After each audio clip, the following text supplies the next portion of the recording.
So got this question from a referral heavy gym owner. How do I stop relying on referrals?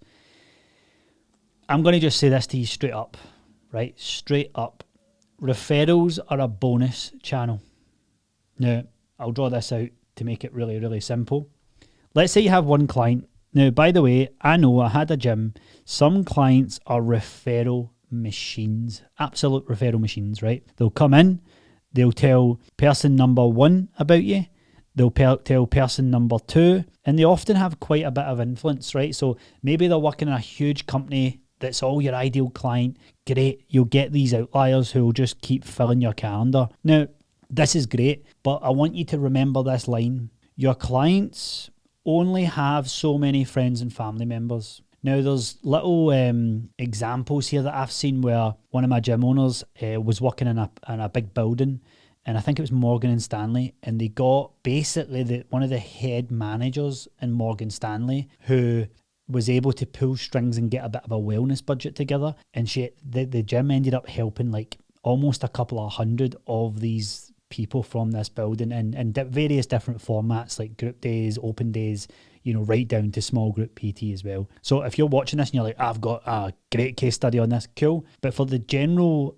gyms across the board, like, don't rely too much on referrals, because at the end of the day as well, like, it takes away the power from you. You want to be proactive in business. You want to be able to predict as much as possible, by the way. It's never always possible, but as much as possible. Growth, you want to try and figure out. And at the end of the day, when you get to a certain level in business, it's about inputs and finding constraints. And you find constraints by understanding the volume or the outputs or the inputs that you're doing. And then you can break constraints. Because the big question is always, what's stopping us doing more of that thing? Very, very simple example is that if you send, 30 messages per day on a given channel and it gets you 10 replies and it gets you 4 calls booked, the question is, can we send 60 tomorrow? Can we send 70, 80? Just speaking in terms of outbound. Other things though, like if you're running ads and your cost per qualified book call is somewhere around £60, £80 for B2C, then you can say to yourself, okay, the constraint right now is actually just sales velocity, like sales volume. And you're like, well, actually, if we could just put more money into ads, the chances are that we could probably break that next constraint.